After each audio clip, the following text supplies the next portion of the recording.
Setetes Embun Pagi, episode 74. Tema, Saat Logika Tak Berguna.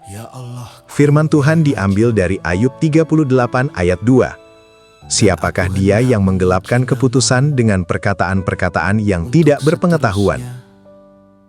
Kita seringkali menuntut Tuhan untuk segera menjelaskan jalan dan rencananya. Namun, pernahkah Anda berpikir, siapkah kita jika Tuhan berbalik mempertanyakan pemahaman kita?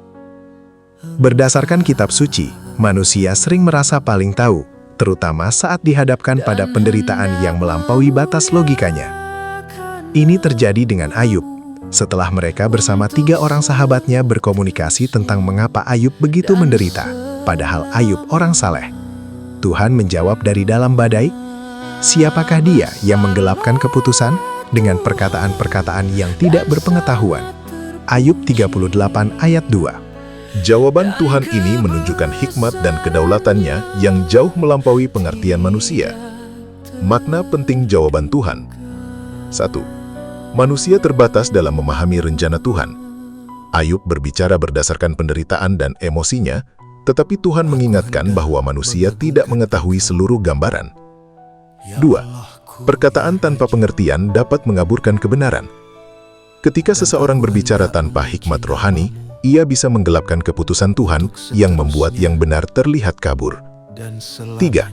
Tuhan tetap berdaulat meski manusia tidak mengerti. Pasal 38 menekankan kebesaran Tuhan sebagai pencipta alam semesta.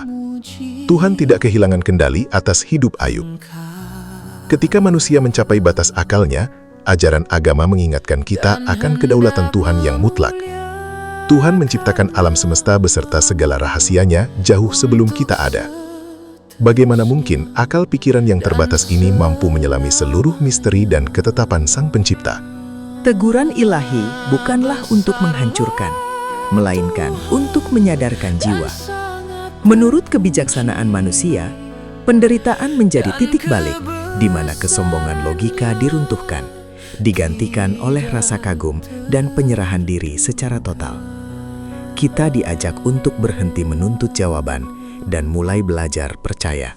Pada akhirnya, kedamaian sejati tidak ditemukan ketika semua pertanyaan kita terjawab, melainkan ketika kita ikhlas berserah. Biarlah teguran Tuhan menyadarkan kita bahwa di balik segala ketidaktahuan kita, ada rencana agung yang selalu mendatangkan kebaikan bagi mereka yang sabar dan mengasihi Tuhan. Pelajaran rohani yang kita bisa ambil hari ini: jangan cepat menuduh Tuhan saat mengalami penderitaan. Rendahkan hati di hadapan hikmat Tuhan. Iman sejati tetap percaya meski belum memahami semua jawaban. Yesaya 55 ayat 8-9 berkata, "Rencanaku bukanlah rencanamu." Ketika kita tidak mengerti rencana Tuhan dalam hidup kita, mari kita belajar diam di hadapan kedaulatan Tuhan dan tetap setia kepadanya. Tuhan Yesus memberkati. Dan sangat terpuji, dan kebesarannya